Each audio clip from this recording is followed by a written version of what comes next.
The signs of Jesus' second coming are all around us. Matthew 24. If you have read the book of Matthew 24 closely, you will see that all the signs of the end time that Jesus mentioned are already unveiling right before our eyes. You can literally go verse by verse in Matthew 24, and then look out of your window and see the very words of Jesus coming into fruition. What are the signs Jesus mentioned that we can see around us now? Well, number one, false Christs. Matthew chapter 24, verse 5 of the King James Version says, "For many shall come in my name, saying, I am Christ, and shall deceive many." There was a cult leader who was arrested in an Eastern European country. This man was claiming to be the reincarnation of Jesus Christ. It would surprise you the sheer number of people who were following this man. Literally, thousands of people followed this man. Not only did they follow this man, they were devoted to him, obedient to him. They literally worshipped him.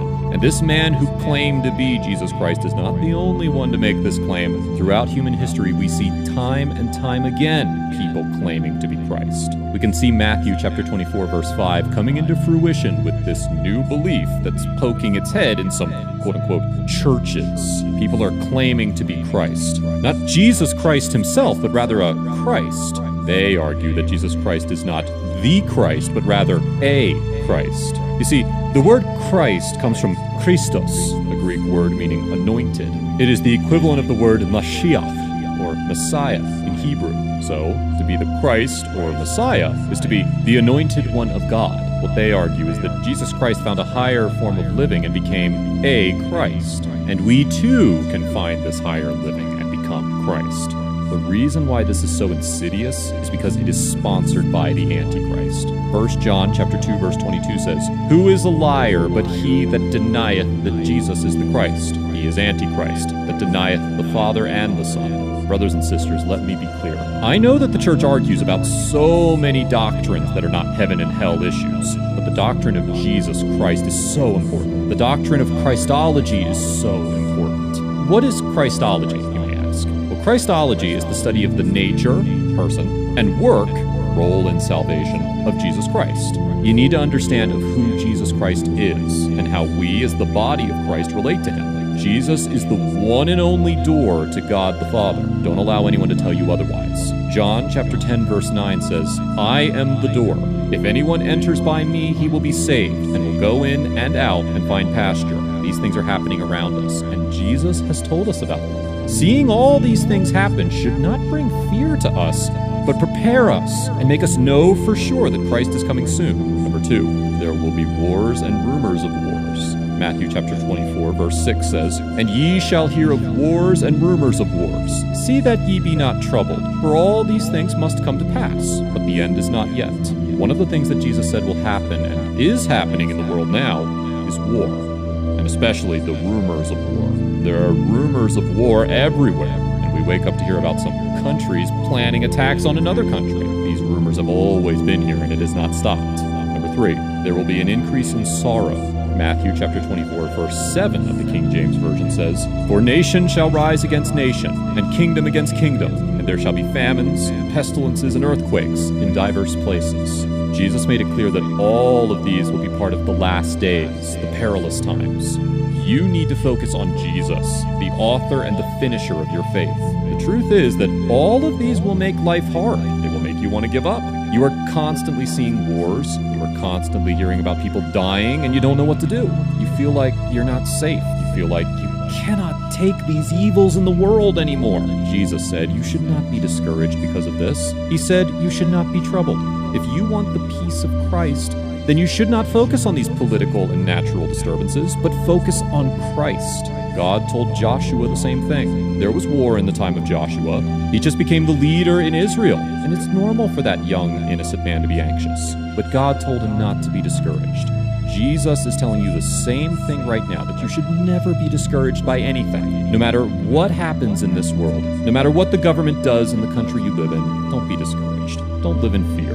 Remember that God is still on his throne. Number 4, there will be persecution.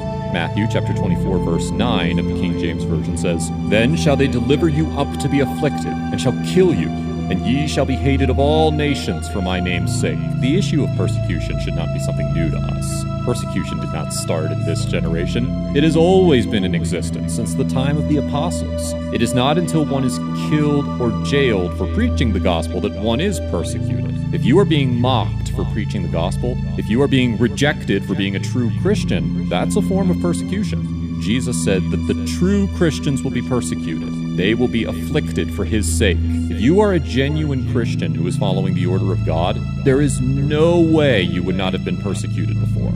This is something you should take glory in, because you are for Christ. And that is the most important thing. It is also to show you that Christ is coming soon, and you should never be wary of doing the works of God because you're being persecuted. John chapter 15, verses 18 through 19 says, "If the world hate you, ye know that it hated me before it hated you. If ye were of the world would love his own. But because ye are not of the world, but I have chosen you out of the world, therefore the world hateth you." Number 5, many false prophets will arise. This is the important part because of the role these people will play, not only in the world, but also in the lives of Christians. Jesus was emphasizing these people, the false prophet, because they will cause a huge wreck in churches. They are the ones that will bring desolations and abomination to churches. They are the ones that the Antichrist will use to deceive many people and prepare the way for him. These people are around the world today.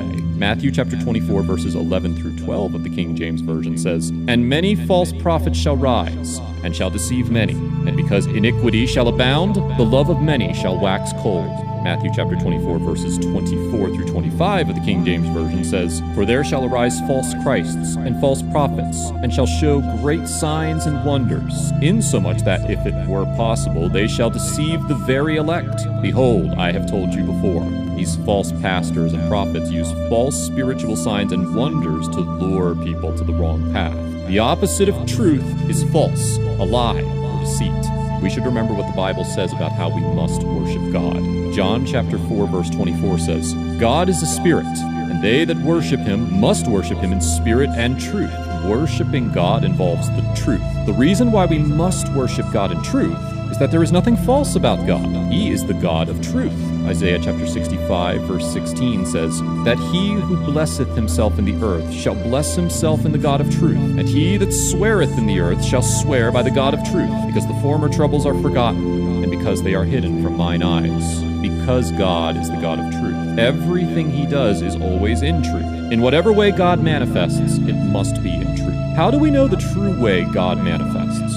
We have seen in the Bible different ways that God or the Spirit of God have manifested. If the kind of manifestations we see today are not the kind that the Bible showed us, or if it contradicts the Word of God, then what we are seeing are false signs and wonders. This simply means that these signs and wonders are not from God. Just because you see a miracle does not mean God is behind it.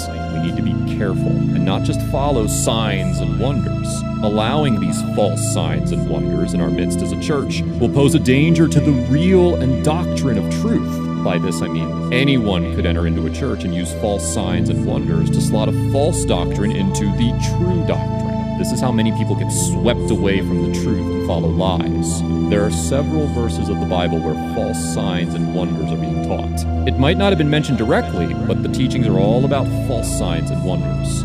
An example is Mark chapter 13, verse 22. "For false Christs and false prophets shall rise, and shall show signs and wonders, to seduce, if it were possible, even the elect." Jesus was the one talking here. It is a fact that is known to Jesus about the existence of fake prophets. They are sent to bring about fake signs and wonders. False signs and wonders did not start in the time of the apostles, nor did it start in this current century. Remember, we call anything that is not of God false, which means any kind of signs and wonders that are not in line with God are nothing but false signs and wonders. The children of Israel were in bondage in the land of Egypt. The time to be set free came, and God called Moses. Through God, Moses performed some miracle, a true sign and wonder. Also, the magicians in Egypt came to perform. There were some signs and wonders performed by the magicians. This is to let us understand that false signs and wonders has been in existence even before Jesus spoke these words in the book of Mark. It became a tool or a weapon in the time of the apostles to destabilize Christianity. It is all sponsored by the devil through the Antichrist. These people are around us. They are in the church, and they are making progress spreading false doctrines and false signs and wonders.